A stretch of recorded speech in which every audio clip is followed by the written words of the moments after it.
3 3 ఎంతలో పోతుంది? 3 5ల 15, 3 1ల 3, 3 1ల 3 పోతే ఇంకెంత మిగిలింది ఇక్కడ? 1. కాబట్టి ఇక్కడ దశాంశ బిందువుని పెట్టుకుంటే 10 అవుతుంది. కాబట్టి 3 3. సో కాబట్టి మనకి ఎంత అవుతున్నది ఇక్కడ? దాని యొక్క వైశాల్యం, మొదటి దాని వైశాల్యం ఎంత? 51.33 చదరపు సెంటీమీటర్లు. అది. దీని తర్వాత నెక్స్ట్ కట్టాల్సింది ఏంటి? చాపం యొక్క కొలత. చాపం యొక్క కొలత ఏంటి? ఇక్కడ రెండో క్వశ్చన్ ఇలా రాస్తున్నాను. రెండో ఆన్సర్ ఏంటిది? చాపం కొలత. చాపం కొలత ఎంత? L అనుకుంటే చాపం కొలత ఎంత అవుతుంది? x/360 × 2πr. x/360 అంటే ఇక్కడ x విలువ ఎంత మనకి మళ్ళీ తెలిసిందే, 120/360 × 2 పై విలువ 22/7 r విలువ మనం ఇచ్చాం 7. కాబట్టి మనకి ఎంత అవుతుంది? ఇక్కడ 7ని కొట్టేయచ్చు. అదేవిధంగా 123 అంటే మనకి ఇక్కడ ఎంత అవుతుంది? 22 రెళ్ళు 44/3. సో మనకి ఇక్కడ ఎంత అవుతుంది? 4 అంటే 3 1లు 3, 1 4 14, 3 4 12 అండ్ 2/3 అంటే 0.67 ఏంటిది? సెంటీమీటర్లు. దాని యొక్క చాపము కొలత. అలాగే దాని యొక్క చుట్టుకొలత ఎంత అవుతుంది అంటే చుట్టుకొలత విలువ మనకి చుట్టుకొలత అంటే ఏమని చెప్పాము? 2 వ్యాసార్థాలు ప్లస్ ఒక చాపం పొడవు అంటే L+2R అని చెప్పాను ఇందాక. L+2R. L విలువ మనకు ఆల్రెడీ కనుక్కున్నాం. ఎంతది? 14.67 ప్లస్ ఇక్కడ ఎన్ని ఆర్లు? 2R అంటే 2 × 7. కాబట్టి ఎంత అవుతుంది? 14.67 ప్లస్ 2 14 కలిపితే ఎంత అయింది? 14.67కి 14 కలిపితే 28.67 సెంటీమీటర్లు. ఇది మనం తెలియాల్సింది. సో కాబట్టి మరొకసారి చెప్తున్నాను. సెక్టార్ యొక్క వ్యాసార్థం 7 సెంటీమీటర్లు, సెక్టార్ కోణం 120 సెంటీమీటర్లు అయినప్పుడు దాని యొక్క వైశాల్యం, చాపం మరియు చుట్టుకొలతను కనుగొనండి. వైశాల్యం ఎంత అవుతుంది అంటే మనకి వైశాల్య సూత్రం మనకి తెలిసింది కాబట్టి x/360 × πr² విలువగా మనకి ఎంత అవుతున్నది? 1/3 అంటే ఇక్కడ ఫైనల్గా మనకు వచ్చిన విలువ 51.33 చదరపు సెంటీమీటర్. అలాగే మనకి దాని యొక్క చాపం కొలత ఎంత వచ్చింది? చాపం పొడవు 14.67 సెంటీమీటర్లు. అలాగే ఫైనల్గా దాని యొక్క చుట్టుకొలత ఎంత వచ్చింది? 28.67 సెంటీమీటర్లు. ఈ విధంగా ప్రాథమిక స్థాయిలో మనం వాటి మీద ప్రాబ్లమ్స్ చేయొచ్చు. అలాగే దీంట్లో మిస్సింగ్ క్యారెక్టర్స్ ఇవ్వచ్చు. మిస్సింగ్ క్యారెక్టర్స్ ఏ విధంగా ఇస్తాడు అంటే మొదట ఎంతసేపు మనం డైరెక్ట్గా వ్యాసార్థాలు తర్వాత కేంద్ర కోణాలు ఇచ్చేసి వైశాల్యాలు కట్టమనే కాదు, కొన్ని సందర్భాల్లో వైశాల్యాలు ఇచ్చి వ్యాసార్థం ఇవ్వకపోవచ్చు. అలాంటి సందర్భాలు కూడా కొన్ని ఉంటాయి. కాబట్టి అలాంటిది కూడా ఒక సందర్భాన్ని చూద్దాం. అదేంటంటే అంటే మరేం లేదు, మనకి ఫార్ములాస్ తెలుసు, అన్నీ తెలుసు.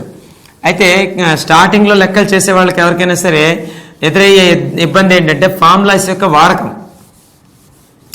కాబట్టి ఫార్ములాస్ని ఎలా అఫ్కోర్స్ పాత సిలబస్లో మనకి SGT సిలబస్లో కనుక తీసుకుంటే పాత పాఠ్య పుస్తకాల్లో 7వ తరగతిలో మనకి ఫార్ములాస్ దేర్ యూజెస్ అంటే సూత్రాల ఎలా ఉపయోగించాలి అని తెలుసుకున్నాం. అంటే దేన్ని కర్తగా చేయాలి అనేది. అలా దేన్ని కర్తగా చేయాలన్న దాన్ని బట్టి రకరకాల లెక్కలు ఇందులో అడగచ్చు. ఎలా అడగడానికి ఛాన్స్ ఉంటుందంటే ఇప్పుడు ఫర్ ఎగ్జాంపుల్ వాడు ఇలా అంటాడు, ఒక సెక్టార్ వైశాల్యం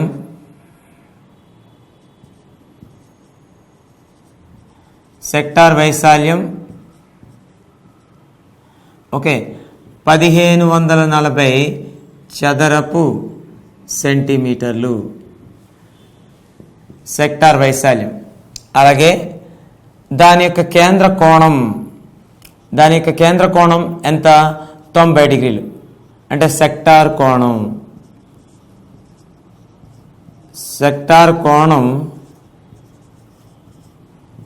90 డిగ్రీలు అయినా నంబర్ 1 ఏంటది అంటే అయినా ఓకే, దాని యొక్క ఏంటి అడుగుతాడు? వైశాల్యం క్షమించాలి, వైశాల్యం కాదు, వైశాల్యం ఆల్రెడీ ఇచ్చాం కాబట్టి దాని యొక్క ఏంటి అడుగుతాడు? ముందు ఇక్కడ వ్యాసార్థం మిస్ అయింది కాబట్టి వ్యాసార్థం కట్టిన తర్వాత రెండో క్వశ్చన్ చాపము పొడవు అంటే ఎల్. అలాగే మూడో క్వశ్చన్ దానికి ఇంకోటి అడిగేది ఏంటి అడుగుతాడంటే చుట్టుకొలత.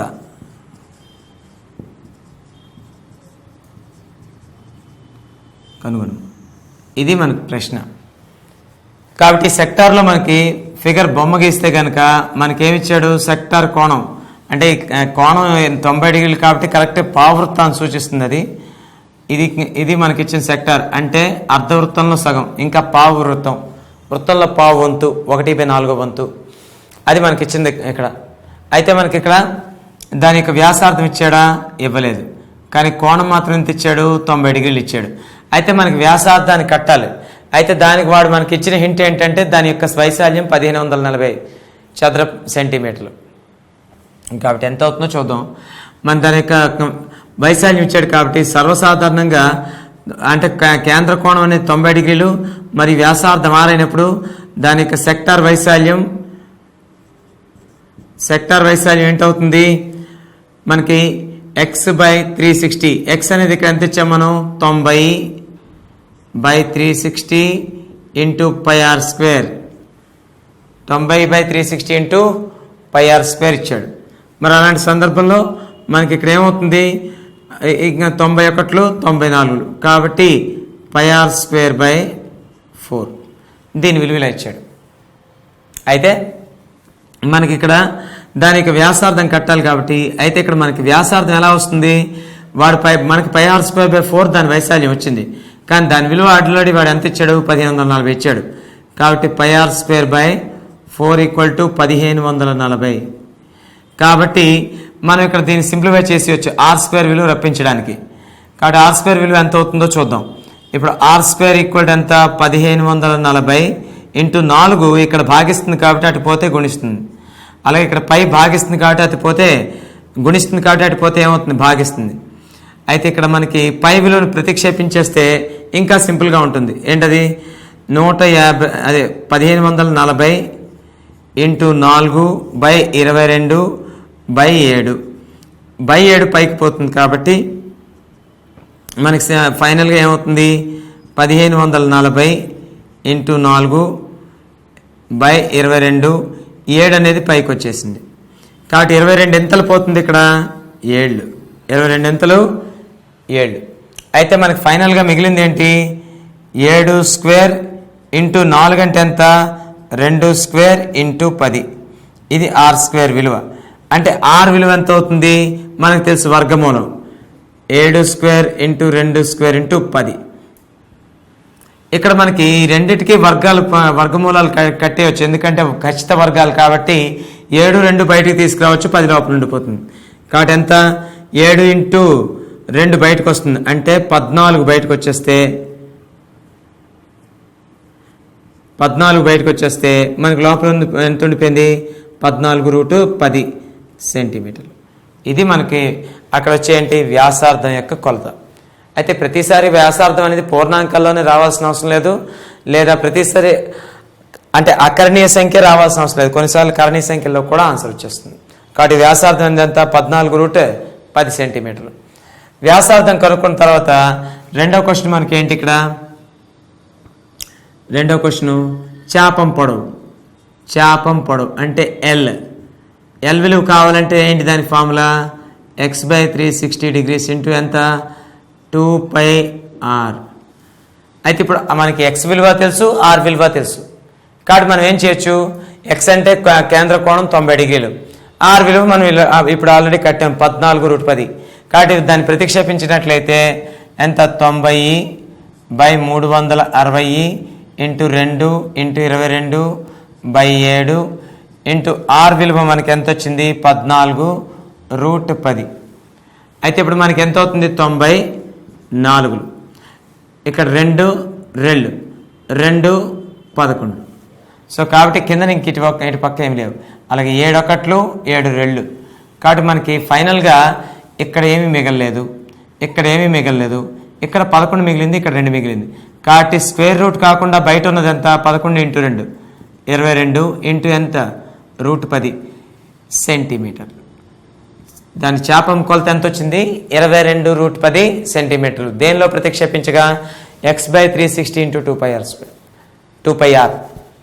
కాబట్టి దీని యొక్క విలువ ఇలా వచ్చింది. దీని తర్వాత ఫైనల్గా మనకు అడిగింది ఏంటి చుట్టుకొలత. చుట్టుకొలత ఈక్వల్ టు ఏంటవుతుంది సెక్టార్కి L+2r. ఇక్కడ ఇది సెపరేట్ చేస్తున్నాను L+2r. ఇప్పుడు దీనిలో L విలువ ఎంత వచ్చింది మనకి ఇప్పుడే జస్ట్ కనుక్కున్నాం 22√10. అలాగే 2r అన్నాం, ఒక r విలువ ఎంత వచ్చింది 14√10 అంటే ఎంత 2 × 14√10 అంటే ఎంత అవుతుంది 22√10 ప్లస్ 2 14 28 √10 28 22 ఎంత అవుతుంది మనకి 50 √10 సెంటీమీటర్లు. ఇది మనకి లెక్క. కాబట్టి మనకి మరొకసారి ఫైనల్గా ఈ లెక్కను వివరిస్తుంది ఏంటంటే ఇక్కడ మనకి సెక్టార్ యొక్క వైశాల్యం 1540 చదరపు సెంటీమీటర్లు, అలాగే సెక్టార్ కోణం 90 డిగ్రీలు ఇచ్చేటప్పుడు మనకి దానికి మొట్టమొదటి కట్టమంది వ్యాసార్థం, అలాగే చాపం, అలాగే చుట్టుకొలత. అంటే మనం ఈ రకమైన ప్రాబ్లమ్స్లో కొత్తగా మనం నేర్చుకునే విషయం ఏంటంటే మనకి వైశాల్యాలు మాత్రమే కట్టమని ఇచ్చేయాల్సిన అవసరం లేదు. వైశాల్యం ఇచ్చి అవతల వేరే రాశిని కూడా కట్టమని అడగచ్చు. అది వ్యాసార్థం కానీ కేంద్ర కోణం కానీ ఏదైనా కట్టమని మనకి అడిగే అవకాశాలు ఉంటాయి. అంటే ఒక సూత్రాన్ని రకరకాలుగా ఉపయోగించే లెక్కలు ఇందులో ఇచ్చే అవకాశాలు ఉంటాయి. ఇదేంటి ప్రాథమిక స్థాయిలో వచ్చే ప్రాబ్లమ్స్ అనమాట. అంటే మనకి ఇప్పుడు మన సెక్టార్ వైశాల్యం ఎంత అయింది 90/360 πr². అంటే πr²/4 వచ్చింది. దాన్ని సింప్లిఫై చేస్తే కానీ దాని విలువ వాడు 1540 ఇచ్చాడు కాబట్టి ఆ 1540 మనకి ఇది ఈక్వల్ చేసి సింప్లిఫై చేస్తే చివరికి వ్యాసార్థం అనేది 14√10 సెంటీమీటర్లు వచ్చింది. అలాగే వ్యాసార్థం వచ్చిన తర్వాత చాపం కొలత x/360 ఆఫ్ 2πr అంటే r విలువ ఎంత మనకి ఇక్కడ r విలువ 14√10, x విలువ అంటే కోణం సెక్టార్ కోణం విలువ 90 డిగ్రీలు వేసినట్లయితే మనకి 22√10 సెంటీమీటర్ల చాపం పొడవు కలిగి ఉంది. అలాగే మనకి L+2r దాని యొక్క చుట్టుకొలత కట్టినట్లయితే దాని యొక్క మొత్తం చుట్టుకొలత ఎంత వచ్చింది 50√10 సెంటీమీటర్లు. సో కాబట్టి ఈ విధంగా మనం ఏంటి కట్టవచ్చు మనకి వైశాల్యాలు ఇచ్చి మిగతా వాటిని కూడా అడగచ్చు. అయితే దీనికి అప్లికేషన్ లాగా ఇంకోలా కూడా అడిగే అవకాశాలు ఉంటాయి. ఎలాగా చూద్దాం. అదేంటంటే ఇంతవరకు మనకి ఏమి ఇచ్చినా సరే డైరెక్ట్గా ఇచ్చాడు. ఇలా డైరెక్ట్గా ఇవ్వకుండా కొంచెం ఇండైరెక్ట్గా ఇచ్చాడు అనుకోండి, అప్పుడు ఎలా కడతాం ఏంటా ఇండైరెక్ట్ చూద్దాం. ఇప్పుడు మనకి ఇంతవరకు చేసింది ఏంటంటే డైరెక్ట్ ఫార్ములా దాని ఉపయోగం. అలా కాకుండా వాడు ఏ విధంగా అడుగుతాడంటే కొంచెం థియరీ లెక్కల్లా కూడా అడిగే అవకాశాలు ఉంటుంటాయి. సరే థియరీ లెక్కలు అడగడా పక్కన పెడితే ముందు సెక్టార్ వైశాల్యాలు అనేది అందరికీ ఒక అవగాహన వచ్చింది కాబట్టి ఈ సెక్టార్ వైశాల్యాల మీద మనం పూర్తిగా గ్రిప్ సాధించినట్టు. అలాగే వృత్త వైశాల్యాలు మనం కట్టలేదు. వృత్త వైశాల్యం అనేది అందరికీ తెలిసిందేగా. వృత్త వైశాల్యం ఏంటవుతుంది ఫర్ ఎగ్జాంపుల్ r వ్యాసార్థం ఇచ్చేటప్పుడు r విలువ ఎంత ఒక 3.5 సెంటీమీటర్లు ఇచ్చేటప్పుడు ఓకే వృత్త వైశాల్యము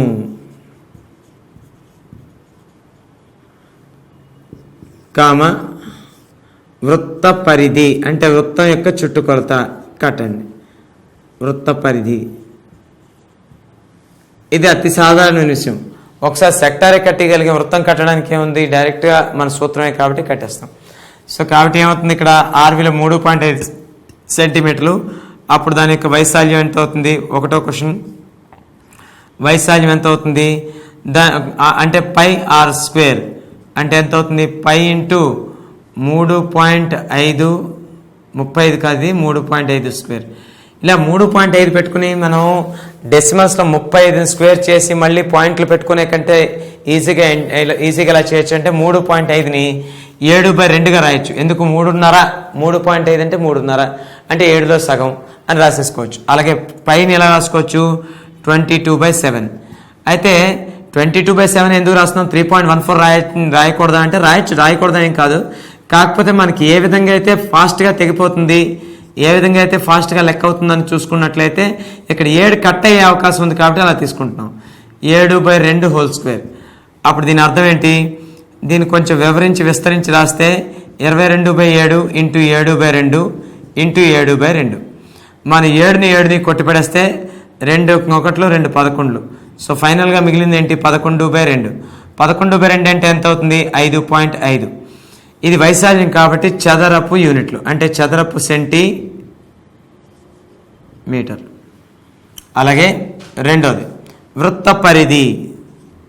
వృత్త పరిధి ఏమవుతుంది? వృత్త పరిధి యొక్క విలువ మనకి 2πr. 2πr ఎంత అవుతుంది మనకి ఇక్కడ?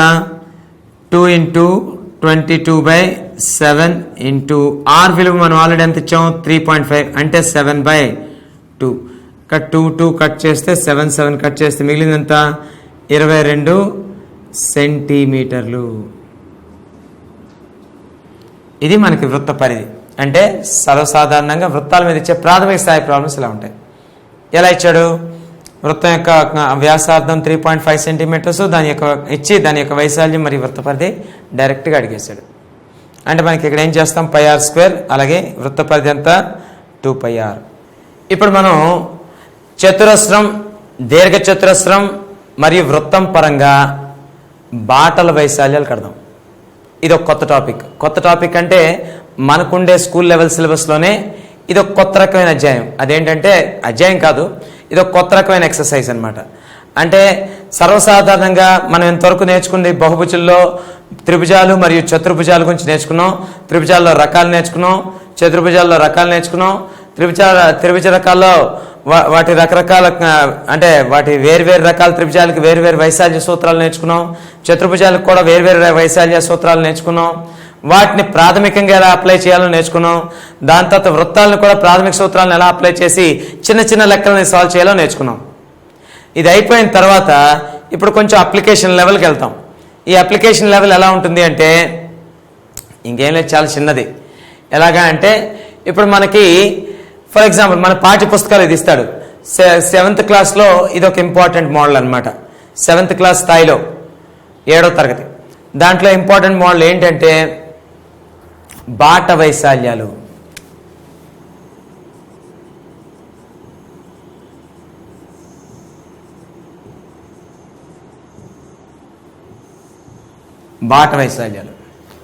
బాట ఎవరైతే మొట్టమొదటిసారి క్షేత్రగణితం చేస్తారో వాళ్ళకి ముందు ప్రాథమిక ఫార్ములాస్ తెలిసిన తర్వాత, అంటే చతుర్భుజాల గురించి, వృత్తాల గురించి, అదే చతుర్భుజాలు అంటే క్లియర్గా చెప్పాలంటే చతురస్రాలు, దీర్ఘచతురస్రాలు వీటన్నిటి గురించి, అలాగే త్రిభుజాల్లో రకాల గురించి, వాటి ఫార్ములాస్ గురించి, వృత్తాలు, వృత్తంలో భాగాలైన సెక్టార్లు, వాటి ప్రాథమికమైన ఫార్ములాస్, వాటి మీద వచ్చే ప్రాబ్లమ్స్, ఇవన్నీ మొట్టమొదటిగా చేసేసిన తర్వాత నెక్స్ట్ అప్లికేషన్స్ వస్తాయి. అప్లికేషన్స్ అంటే కొంచెం ప్రాబ్లమ్ని అర్థం కాని రీతిలో ఇవ్వడం. అర్థం కాని రీతి అంటే మొదటిగా ఎవరైతే ప్రారంభికులుగా ఉంటారో ఈ చాప్టర్లోని వాళ్ళకి ఇది కొంచెం ఇబ్బందికరంగా ఉండొచ్చు. అర్థమైన వాడికి ఏదైనా ఒకటే, అర్థం కావాల్సిన వాళ్ళకి ఇంకేంటంటే కొంచెం ఆలోచించవలసిన ప్రాబ్లమ్స్ ఇవి. అదేంటంటే బాట వైశాల్యాలు. ఇది మన పాఠశాల స్థాయిలో 7వ తరగతిలో వస్తుంది. ఇది ఈ బాట వైశాల్యాలు, దానికి సంబంధించిన కొన్ని వివరాలు. అసలు బాట అంటే ఏంటో చూద్దాం. బాట అంటే మన మాటలో చెప్పాలంటే గ్యాప్. ఏంటా గ్యాప్, ఎలా ఉంటుంది? మొట్టమొదటి మనం మొదలెట్టేది ఎక్కడి నుంచి మొదలెడతామంటే చతురస్రంతో మొదలెడదాం.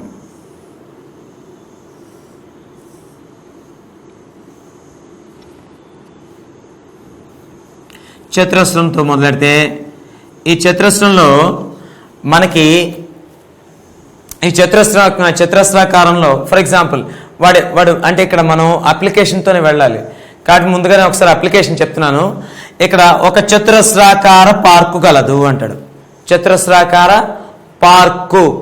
పార్క్ అనొచ్చు, ఆట స్థలం అనొచ్చు, ఏదైనా అనొచ్చు. ఇప్పుడు వాడు ఏమంటాడంటే దాని చుట్టూ కాలిబాట అంటాడు. కాలిబాట వేసాడు అంటాడు. కాలిబాటకి చుట్టుపక్కల ఉండే అంచు వెడల్పు ఎప్పుడైనా ఎలా ఉంటుందంటే యూనిఫామ్గా ఉంటుంది. అంటే ఒకే క్రమంగా ఉంటుంది, అంటే ఒకే వెడల్పుని కలిగి ఉంటుంది. కాబట్టి ఒకే విధమైన వెడల్పుని కలిగి ఉండే బాట చుట్టుపక్కల వేస్తే అప్పుడు ఆ బాట యొక్క వైశాల్యం ఎంత అని అడగడం. బాట అంటే ఒకే వెడల్పుతో వేసే గట్టు, మన భాషలో చెప్పాలంటే గ్యాప్, గట్టు. ఏంటా గట్టు? దానికి ఎగ్జాంపుల్ మనం చాలా తెలుసుకోవచ్చు. ఏంటంటే ఒక స్విమ్మింగ్ పూల్కి వెళ్ళాం అనుకోండి.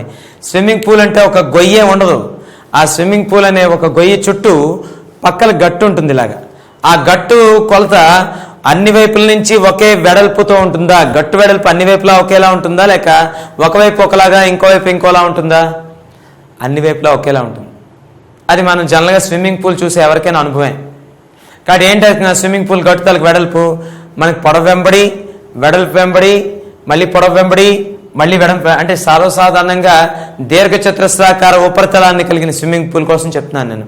స్విమ్మింగ్ పూల్లో రకరకాల షేప్లు ఉండొచ్చు, కానీ జనరల్గా ఉపరితలం ఏ ఆకారం దీర్ఘ చతురస్రం, లేదా కొన్ని సందర్భాల్లో చతురస్రాలు కూడా ఉండొచ్చేమో. చతురస్రాలు ఉండవు.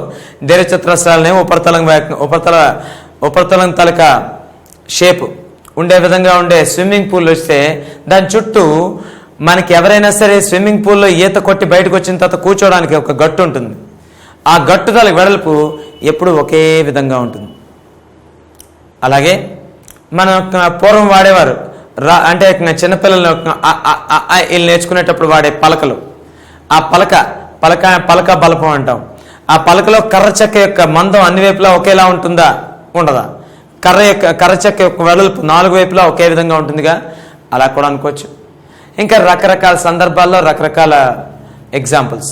అంటే మనకిప్పుడు ఉండే ప్రస్తుత సిసిఈ ప్యాటర్న్ బుక్స్ ప్రకారం చూస్తే మనకి ప్రాబ్లమ్స్ తక్కువగాను, అంటే ప్రాబ్లమ్స్ కంటే ఒక విద్యార్థిని ఎగ్జాంపుల్స్తోనూ కృత్యాల ద్వారానే ఎక్కువ మోటివేట్ చేయడం జరిగింది.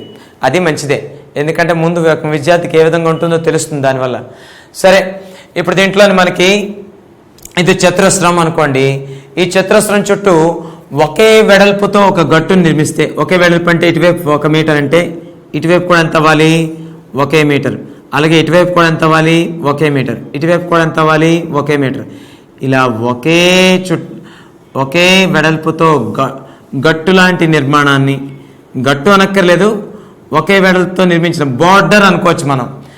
ఓకే, మనం ఏ విధంగా ఊహించవచ్చు అంటే బార్డర్.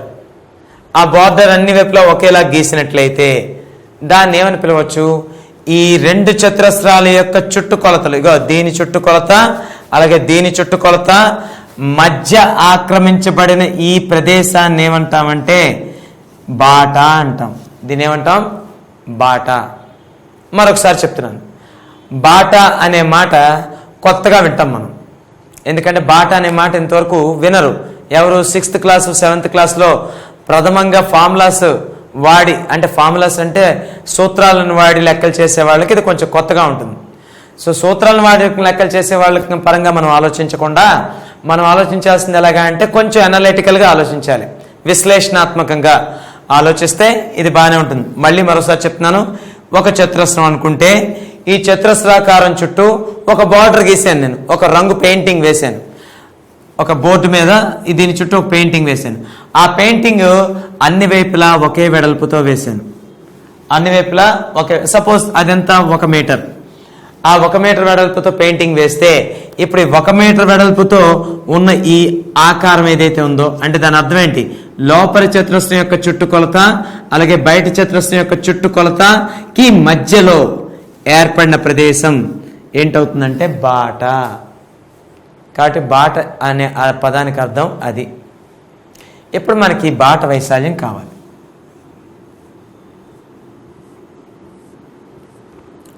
నేను ఏదైతే బొమ్మలో షేడ్ చేస్తున్నానో ఆ షేడ్ చేయబడిందే బాట. ఆ బాట యొక్క వైశాల్యం మనం కట్టాలి.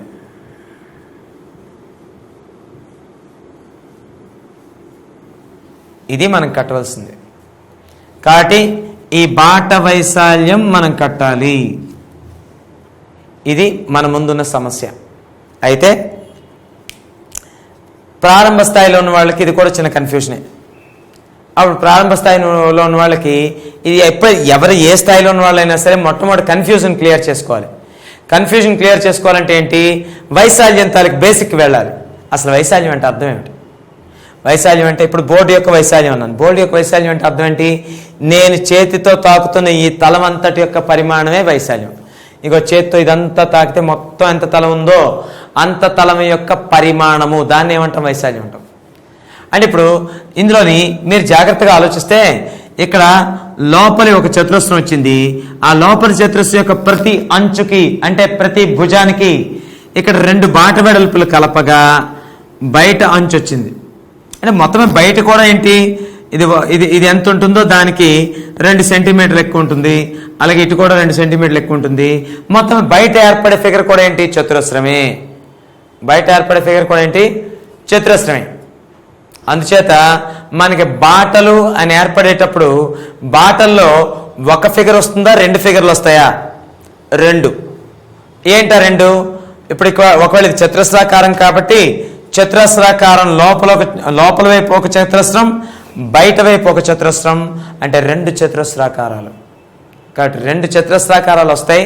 అదే మనకి ఒకవేళ ఇచ్చిన ప్రాథమికమైన షేపు దీర్ఘచతురస్రం అనుకోండి, అప్పుడు బాట కూడా ఏ రకంగా వస్తుంది? దీర్ఘచతురస్రాకారంగా వస్తుంది. అంటే దాని అర్థం ఏంటి? 4 వైపులా ఒకే వెడల్పుతో ఒకే దీర్ఘచతురస్రాకారంగా వస్తుంది. అంటే ఇక్కడ మనకి ఎన్ని ఆకారాలు వచ్చాయి? ఇక్కడ కూడా 2 ఆకారాలు వచ్చాయి. ఆ 2 ఆకారాలు ఏంటంటే బయట ఒక దీర్ఘచతురస్రము, లోపల ఒక దీర్ఘచతురస్రము. ఇలాగే అవ్వాల్సిన అవసరం లేదు, వృత్తాకారంగా కూడా ఉండొచ్చు. అంటే దాని అర్థం ఏంటి? వృత్తాకారంగా గీస్తే ఒక ఏకకేంద్ర వృత్తాలు ఉంటారు. దీంట్లో మనం తెలుసుకోవాల్సింది ఏంటంటే ఏకకేంద్ర వృత్తాలు. బిగినర్స్కి ఏకకేంద్ర వృత్తాలు అంటే అర్థం కాకపోవచ్చు. ఏకకేంద్ర వృత్తం అంటే ముందు ఒక వృత్తం గీసాం, దాని కేంద్రం ఇక్కడికి తీసుకుని ఇలా ఒక స్థిర వ్యాసార్థంతో ఒక వృత్తాన్ని నిర్మించాం. ఇప్పుడు మీ వృత్తలేఖని యొక్క ముళ్ళు కదపలే అంటే కేంద్రం మార్చలేదు, కానీ వృత్తలేఖని యొక్క దండాన్ని కొంత సాగదీసి అంటే మరికొంచెం పెంచి మరొక వృత్తాన్ని ఇలా గీసాం. అప్పుడు ఆ వృత్తం ఇలాగా ఇంచుమించి ఇలా వస్తుంది.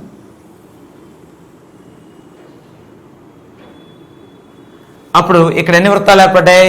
2 వృత్తాలు ఏర్పడ్డాయి. అయితే ఈ 2 వృత్తాల యొక్క ఏమిటి ఒకలాగా ఉన్నాయి, ఏమిటి మారిపోయి? ఈ 2 వృత్తాల యొక్క కేంద్రాలు ఏంటి? ఒకటే. ఎందుకు? ఒకే కేంద్రం మార్చకుండా గీసాం కాబట్టి. కానీ వ్యాసార్థాలు ఎలా ఉన్నాయి? ఒకటి చిన్న వ్యాసార్థం వస్తే ఇంకోటి ఏమొచ్చింది? పెద్ద వ్యాసార్థం. దాన్ని క్యాపిటల్ ఆర్తో చూపిస్తున్నాను. అంటే వ్యాసార్థాలు మారాయి, కేంద్రాలు మాత్రం ఒకటే ఉన్నాయి. వ్యాసార్థాలు మారాయి కానీ కేంద్రాలు మాత్రం ఒకటే ఉన్నాయి. అంటే దీని అర్థం ఏంటి? ఈ ఏకకేంద్ర వృత్తాల యొక్క వృత్త పరిధిలు, ఇదో వృత్త పరిధి, ఇదొక వృత్త పరిధి.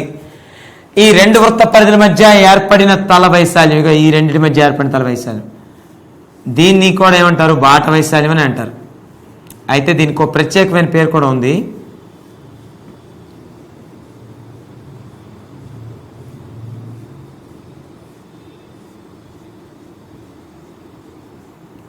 ఇది అంటే ఏంటి?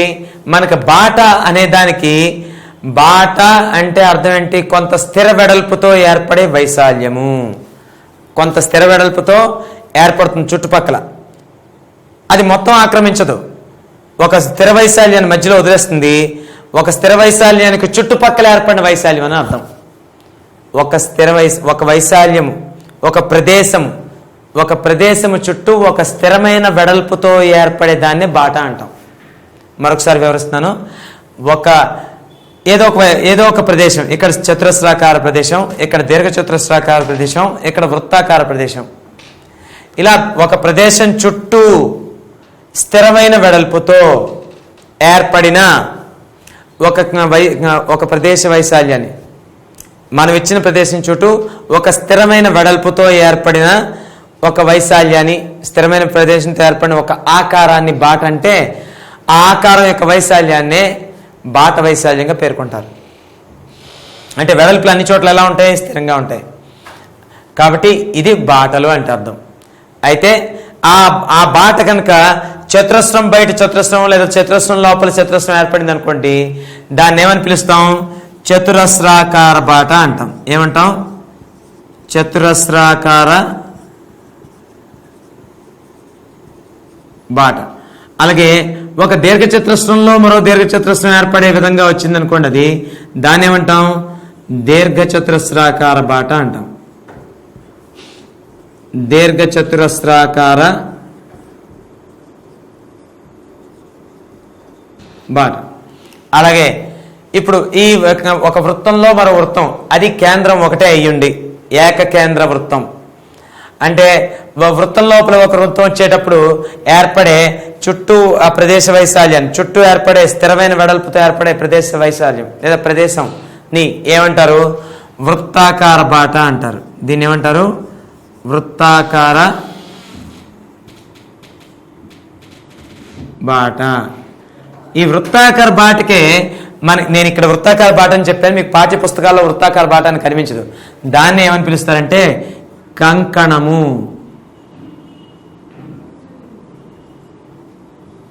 దాని కంకణం అని పిలవడం జరుగుతుంది.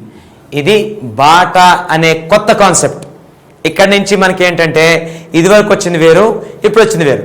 ఇంతవరకు మనం నేర్చుకుంది ఏంటంటే ఏమీ రాకుండా స్టార్ట్ చేసిన మనం మొదట ఫార్ములాస్ సబ్స్టిట్యూట్ చేసి అంటే సూత్రాల్లో ప్రతిక్షేపణల ద్వారా కొన్ని ఆన్సర్లు రాబెట్టి ఆ చిన్న చిన్న చిన్న చిన్న లెక్కల ముందు చేయడం నేర్చుకున్న తర్వాత ఓ స్టెప్ ముందుకేసాం అనమాట. అంటే దాని అర్థం ఏంటి అంటే కొంత అనలిటికల్గా అంటే కొంత విశ్లేషణాత్మకంగా ఉండే ప్రాబ్లమ్స్ని కూడా మనం చేయడం నేర్చుకున్నాం. ఆ విశ్లేషణాత్మక ధోరణిలో చేసే ప్రాబ్లమ్స్లో ఒక తరహా అంటే దానికి ప్రప్రథమంగా 7th క్లాస్ లెవెల్లో మనకు మొదలెట్టే కాన్సెప్టే ఈ బాటలు. ఆ బాటల్లో చతురస్రాకార బాటలు, దీర్ఘచతురస్రాకార బాటలు మరియు వృత్తాకార బాట, వాటిని కంకణం అంటాం. వృత్తాకార బాట అని పిలవాల్సిన అవసరం లేదు, దాన్ని ఏమని పిలవాలి?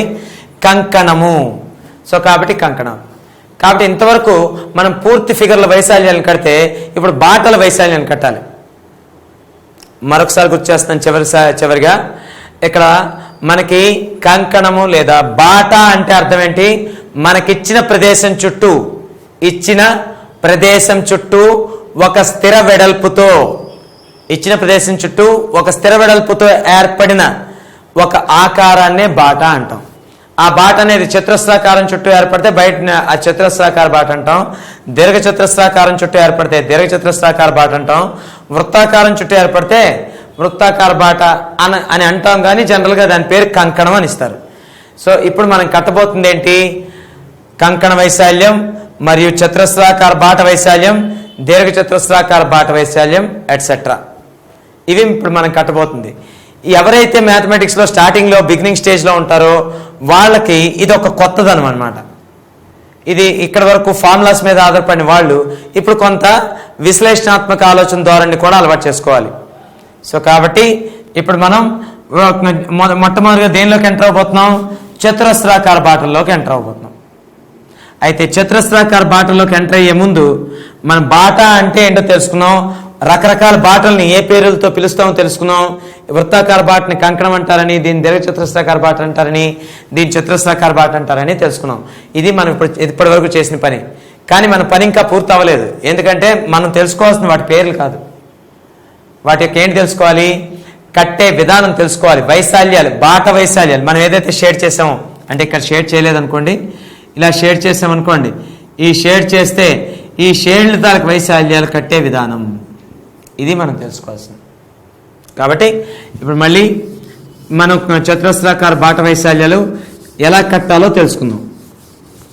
చతురస్రాకార బాట వైశాల్యాలు కట్టడానికి తెలుసుకోవాల్సిన ఫార్మాలిటీ, అసలు అవసరమైన కొలతలు ఏంటి అంటే, మొట్టమొదటి నేను ఇలా అన్నాను, ఒక చతురస్రం చుట్టూ ఒక చతురస్రాకారం ఇది. ఈ చతురస్రాకారం చుట్టూ నేను ఒక స్థిరమైన వెడల్పు ఇందాకలు ఇచ్చింది ఇస్తాను, మరి కొత్తది ఎందుకు? 1 మీటర్. సపోజ్ చతురస్రం యొక్క భుజం పొడవు 5 సెంటీమీటర్లు. నేనేం చేశాను? ఆ చతురస్ర ప్రదేశం, ఇది చతురస్ర ప్రదేశం, ఈ చతురస్ర ప్రదేశం యొక్క చతురస్ర ప్రదేశం చుట్టుపక్కల ఒకే వెడల్పుతో, అదెంత? 1 సెంటీమీటర్ వెడల్పుతో చుట్టుపక్కల ఒక ఆకారాన్ని నిర్మించాను. ఈ ఆకారం ఏమవుతుందని చెప్పాము? చతురస్రాకార బాట అవుతుంది అని చెప్పాము. ఇందులో కొత్తదనం ఏం లేదు. అయితే బాట వైశాల్యం కట్టాలి. బాట వైశాల్యం కట్టాలంటే మొట్టమొదటి మనం తెలుసుకోవాల్సింది ఏంటి? ఏ విధంగా? ఏం లేదు, మొట్టమొదటి బయట చతురస్రం, అసలు వైశాల్యం అంటే ఏంటి? బోర్డు వైశాల్యం అన్నాను అంటే దాని అర్థం ఏంటి? నాకు ఓపిక ఉండాలి కానీ నా చేతితో మొత్తం ఈ బోర్డు అంతటిని పామితే ఏదవుతుందో ఆ ప్రదేశం అంతా వైశాల్యం. అందుచేత బయట చతురస్ర వైశాల్యం అని చెప్పాను అనుకోండి. బయట చతురస్ర వైశాల్యం అంటే ఏంటి చూపిస్తుంది? ఈ బాట ఈ లోపల చతురస్రం అంతా కలిపి బయట చతురస్ర వైశాల్యం అవుతుంది. ఇలా ఇదంతా నా చేతిని అబ్జర్వ్ చేయాలి.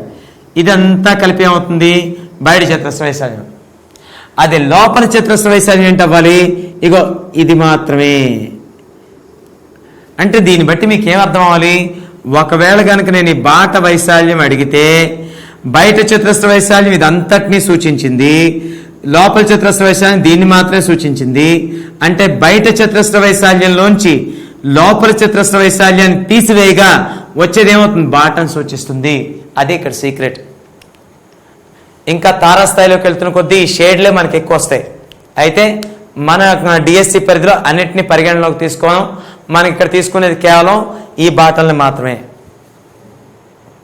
కాబట్టి అందరూ కొంచెం శ్రద్ధగా వింటే ఇప్పుడు మనకు బాట వైశాల్యం ఎలా కట్టాలో నేర్చుకుందాం. ఇక్కడ మనకి బయటి చతురస్ర వైశాల్యంలోంచి లోపలి చతురస్ర వైశాల్యం తీసివేయగా వచ్చేదే బాట వైశాల్యం అని మనం చెప్పుకుంటున్నాం. కాబట్టి బయట చతురస్ర వైశాల్యం కావాలి. సరే, మనందరికీ తెలిసిన కామన్ సెన్స్. ఇప్పుడు ఫార్ములా మీదకి వెళ్దాం. ఫార్ములా మీదకి వెళ్తే ఏంటి? మన చతురస్రం లోపల ఉన్న బయట ఉన్న చతురస్ర వైశాల్యం కట్టడానికి కావాల్సిన కొలత ఏంటి? దాని భుజం. అంటే బయట చతురస్ర భుజం కట్టడానికి కావాల్సిన కొలత ఏంటి? బయట దాని యొక్క భుజం, అంటే బయట చతురస్రం యొక్క భుజం. లోపల చతురస్ర వైశాల్యం కట్టడానికి కావాల్సిన ఏంటి? లోపల చతురస్ర భుజం. అయితే ఇక్కడ గమ్మత్తు ఏంటంటే మనకి రెండు భుజాలు ఇవ్వడు, ఏదో ఒక కొలతలు ఇస్తాడు. అయితే లోపల చతురస్రపు కొలతైనా ఇస్తాడు, లేదా బయట చతురస్రపు కొలతైనా ఇస్తాడు. రెండు కొలతలు ఇవ్వడం జరగదు. అది మొట్టమొదటి విషయం. కానీ బాట వెడల్పు ఇస్తాడు. ఏం ఇస్తాడు? బాట వెడల్పు. కాబట్టి మనకి బాట వెడల్పు ఇచ్చినప్పుడు లోపల చతురస్రపు కొలతల నుంచి బయట చతురస్రపు కొలతలు కనుగొనొచ్చు, లేదా ఒకవేళ బయట చతురస్రపు కొలతలు ఇస్తే లోపల చతురస్రపు కొలతలు కనుక్కోవచ్చు. ఈ సందర్భంలో నేను ఇప్పుడు మొదటి సందర్భం రాశాను. ఈ సందర్భంలో మొదట లోపల ఒక చతురస్రం ఉంది. ఆ లోపల చతురస్ర భుజం ఎంత? 5 సెంటీమీటర్లు. అలాగే చుట్టుపక్కల బాట వెడల్పు ఎంత ఇచ్చాడు? 1 సెంటీమీటరు. అలాంటప్పుడు మనం బయట చతురస్రం యొక్క భుజాన్ని ఎలా కనుక్కోవాలి? ఎందుకంటే బయట చతురస్ర భుజం కనుక్కుంటే కానీ బయట దాని వైశాల్యం రాదు. కాబట్టి బయట చతురస్ర భుజం ఎలా కనుక్కోవాలి అంటే ఏం లేదు, ఇక్కడ లోపల చతురస్ర భుజం ఎంత? 5 సెంటీమీటర్లు. అయితే ఇక్కడి నుంచి ఇక్కడికి ఎంత? 1 సెంటీమీటర్. మరి ఇక్కడి నుంచి ఇక్కడికి ఇది ఎంత వెడల్పు? 1 సెంటీమీటర్. అంటే రెండు బాట వెడల్పులను కలిపితే ఇది దేనికి సమానం అయిపోయింది? బయట చతురస్ర భుజానికి సమానం అయిపోయింది. అందుచేత ఇక్కడ 1 సెంటీమీటరు, ఇక్కడ 1 సెంటీమీటరు. అంటే మనకు మొత్తం ఈ మొత్తం పొడవు ఎంత అయింది? 5 + 1 2 ఒకట్లు. అందుచేత మనకి ఇక్కడ ఎంత అవుతుంది? 7 సెంటీమీటర్లు అవుతుంది బయట చతురస్ర భుజం. దీన్ని బట్టి మై డియర్ ఫ్రెండ్స్, నేను మనందరికీ చెప్పదలుచుకుంది ఏంటంటే, ఇప్పుడు మనకు లోపల చతురస్రం యొక్క భుజం ఇచ్చేటప్పుడు బయట చతురస్ర భుజం కావాలనుకుంటే లోపల చతురస్ర భుజానికి 2 బాట వెడల్పులు కలిపితే సరిపోతుంది. 2 బాట వెడల్పులు అంటే అర్థం ఏంటి? బాట వెడల్పు యొక్క రెట్టింపు కలిపితే సరిపోతుంది. అంటే లోపల చతురస్ర భుజం ఇచ్చినప్పుడు బయట చతురస్రానికి బాట వెడల్పు యొక్క రెట్టింపు కలిపితే సరిపోయింది. అంటే లోపల చతురస్ర భుజం 5 సెంటీమీటర్లు, బాట వెడల్పు 1 సెంటీమీటర్ అయినప్పుడు ఇగో 1 బాట వెడల్పు 2 బాట వెడల్పు, అంటే బాట వెడల్పు యొక్క రెట్టింపు కలపగా బయట చతురస్ర భుజం ఎంత అయింది? 7 సెంటీమీటర్లు. సందర్భం 2. ఆ సందర్భం 2లో నేనేం చెప్తున్నానంటే, నేను ఇప్పుడు బయట ఒక దీర్ఘచతురస్రం కొలతలు ఇచ్చాను, అలాగే బాట లోపలి వైపుకి నిర్మించాను. ఆ బయట చతురస్రం కొలత ఎంత ఇచ్చాను? ఏదో ఒక 6 సెంటీమీటర్లు. అలాగే బాట లోపలి వైపుకి నిర్మించాను ఒక స్థిరమైన వెడల్పుతో. ఆ స్థిరమైన వెడల్పు అంత అనుకుందాం? 1 అంటే ఇందాకలో కూడా 1 అనుకున్నాం కాబట్టి ఇక్కడ 0.5 సెంటీమీటర్స్ అనుకుందాం. అంటే ఇటు కూడా ఎంత? 0.5. అన్ని వైపులా 0.5. అంచేత ఇక్కడ మనకి బయట ఇచ్చిన కొలత బయట చతురస్రానిదా లేక లోపలి చతురస్రానిదా? బయట చతురస్రాన్ని. మరి బయట చతురస్రపు కొలత నుంచి లోపల చతురస్రపు భుజం కావాలంటే ఏం చేయాలి? బయట చతురస్రపు పొడవులోంచి లేదా బయట చతురస్రపు యొక్క భుజము పొడవులోంచి 2 బాట వెడల్పులను తొలగించాలి. తొలగిస్తే ఏమైపోతుంది? లోపలి చతురస్రపు యొక్క పొడవు వస్తుంది. అది మనం తెలుసుకోవాల్సిన విషయం. కాబట్టి ఇక్కడ మనం ఏం చేస్తే సరిపోతుంది? చూడండి ఫ్రెండ్స్, ఇక్కడ మనకి బయట చతురస్రం యొక్క పొడవు 6 సెంటీమీటర్లు, అంటే భుజం పొడవు. అప్పుడు మనకి ఈ బయట చతురస్రం పొడవు 6 సెంటీమీటర్లు అయినప్పుడు ఇక చూడండి, ఇక్కడ నుంచి 2 వెడల్పులను తీసేస్తే ఏమొచ్చింది? లోపల చతురస్రం వచ్చింది. కానీ లోపల చతురస్రం యొక్క భుజం పొడవు ఎంత అవ్వాలి మనకి? 0.5 2 తీసేస్తే ఎంత? 1 పోతుంది. అప్పుడు ఎంత అవుతుంది? 5 సెంటీమీటర్లు అవుతుంది. ఇది మనకి బయట చతురస్రం యొక్క కొలతలు ఇచ్చినప్పుడు లోపల చతురస్రం కొలతలు కట్టడం, లేదా లోపల చతురస్రం యొక్క కొలతలు ఇచ్చినప్పుడు బయట చతురస్రం కొలతలు కట్టడం ఉండే విధానం. అయితే ఏ కొలతలు ఎలా కట్టాలనుకున్న అవసరమైన క్యారెక్టర్ ఎవరు ఇక్కడ? బాట వెడల్పు, అలాగే ఏదో ఒక చతురస్రం కొలతలు. మళ్ళీ మరొకసారి చివరిగా గుర్తు చేస్తున్నాను, లోపల చతురస్రం యొక్క భుజం కొలత ఇచ్చి బయటి చతురస్రం యొక్క భుజం కొలత అడిగితే ఏమి చేయాలి అంటే 2 బాట వెడల్పులను కలపాలి. కలిపాం, 7 సెంటీమీటర్లు వచ్చింది. అలాగే ఇక్కడ మనకి బయట చతురస్రం యొక్క భుజం ఇచ్చి లోపల చతురస్రం యొక్క భుజం పొడవు అడిగినప్పుడు ఏం చేయాలి? 2 బాట వెడల్పులను ఏం చేయాలి? తీసివేయాలి. లోపల దిచ్చి బయట అడిగితే 2 బాట వెడల్పులు కలపాలి. బయట దిచ్చి లోపల అడిగితే ఏంటి కలపాలి? తీసివేయాలి. 2 బాట వెడల్పులను తీసివేయాలి. ఇది మనం ప్రాథమికంగా గుర్తుంచుకోవాల్సిన విషయాలు. బానే ఉంది. ఇప్పుడు ఈ సందర్భంలో బాట వైశాల్యం అడిగాను అనుకోండి,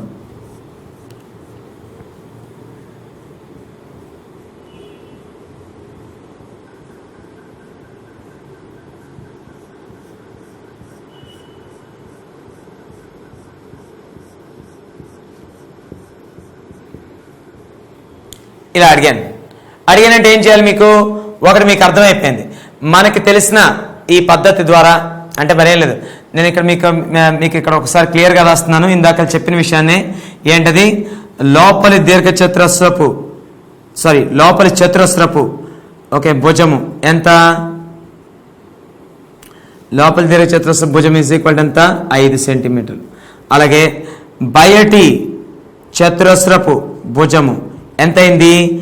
లోపలి భుజానికి 2 బాట వెడల్పులు కలపాలి. అంటే ఇక్కడ సూత్రం, నేను సూత్రాలను లాస్ట్లో రాస్తాను, ముందు ఇక్కడ చూద్దాం. 2 into ఎంత? 1, కాబట్టి 7 సెంటీమీటర్స్. ఈ సందర్భంలో బాట వైశాల్యం కట్టాలనుకుంటే ఎంత అవుతుంది? ఇక్కడ రాస్తున్నాను. ఓకే, ఏంటవుతుంది మనకి బాట వైశాల్యం? మీకు ముందు ఇదివరకు చెప్పినట్టుగానే బాట వైశాల్యం కావాలంటే బయట చతురస్రం నుంచి లోపల చతురస్రం తీసేయాలి. కాబట్టి ఏంటి? బయటి చతురస్ర వైశాల్యం మైనస్ లోపలి చతురస్ర వైశాల్యం. అంటే బయట చతురస్ర వైశాల్యం ఎంత ఫ్రెండ్స్? ఇక్కడ 7 సెంటీమీటర్లు. కాబట్టి చతురస్ర వైశాల్యాన్ని సూత్రం ఏంటి? ఇదివరకు చెప్పాము, ఏ స్క్వేర్, అంటే భుజం ఏ అయినప్పుడు ఏ స్క్వేర్, భుజము స్క్వేర్, మైనస్ లోపలి భుజం ఎంత? 5, భుజము స్క్వేర్. 7 square minus 5 square. మీకు ఈ చిన్న అంకెలు ఇచ్చాడు అనుకోండి, చిన్న సంఖ్యలు ఇచ్చేటప్పుడు 7 స్క్వేర్ అంటే ఎంత? 49. 5 స్క్వేర్ అంటే ఎంత? 25. 49 నుంచి 20 తీస్తే ఎంత? 24 చదరపు సెంటీమీటర్లు. అయితే నేను చెప్పదలుచుకుంది ఇక్కడ ఏంటంటే, ఇక్కడ 7, 5 ఇచ్చేసరి కాబట్టి సరిపోయింది. ఇదే 117లోనో దాని యొక్క భుజం 117 సెంటీమీటర్లను 160 సెంటీమీటర్లను ఇచ్చాడు అనుకోండి, అప్పుడు మీకు స్క్వేర్ చేయడం కష్టం అవుతుంది. అలాంటి సందర్భంలో మీరు ఒక ఫార్ములాను కూడా వాడుకోవచ్చు, తప్పేం లేదు. అదేంటంటే ఇంకొక విధంగా చేయడం, అదేంటంటే ఏ స్క్వేర్ మైనస్ బి స్క్వేర్ అనే ప్రత్యేక లబ్ధం. దాన్ని ఏ విధంగా రాయొచ్చు? ఏ plus B into A minus B. A plus B అంటే ఇక్కడ ఎంత అవుతుంది? 7 స్క్వేర్ మైనస్ 5 స్క్వేర్, కాబట్టి 7 ప్లస్ 5 ఎంత? 7 ప్లస్ 5 ఇంటూ 7 మైనస్ 5 అంటే ఇది ఎంత అవుతుంది? 7 ప్లస్ 5 12 ఇంటూ 7 మైనస్ 2 అంటే ఎంత? 24 చదరపు సెంటీమీటర్. ఈ విధంగా కూడా కట్టొచ్చు. ఈ విధంగా కట్టడం వల్ల పెద్ద విలువలు ఇచ్చినప్పుడు, అంటే భుజాల విలువలు ఎక్కువ ఇచ్చినప్పుడు, పెద్ద విలువలు ఇచ్చేటప్పుడు మనకి స్క్వేర్ చేయడం కష్టం. కాబట్టి ఈ ప్రత్యేక లబ్ధం A square minus B square equal to A plus B into A minus B యొక్క సహాయాన్ని పొందొచ్చు. అలాగే ఈ సందర్భంలో ఒక బాట వైశాల్యం పడితే ఇప్పుడు ఏమవుతుంది? సేమ్ ఇక్కడ బాట వైశాల్యం ఈక్వల్ టు, మళ్ళీ స్పెషల్గా ఫార్ములా రాయవలసిన పని లేదు. బాట వైశాల్యం ఇక్కడ ఎంత అయిపోతుంది? బయట చతురస్ర వైశాల్యం, ఇగో బాట వైశాల్యం అంటే ఈ షేడ్, ఇగో ఈ షేడ్ బాట వైశాల్యం ఎంత అవుతుంది? బయట చతురస్ర వైశాల్యం ఎంత? 6 స్క్వేర్ మైనస్ లోపల చతురస్ర వైశాల్యం ఎంత? 5 స్క్వేర్. అంటే మనకి ఇదెంత? 36 మైనస్ ఇదెంత? 25. అంటే ఎంత అవుతుంది? 36లో 20 తీస్తే 11 వైశాల్యం కాబట్టి చదరపు యూనిట్లు.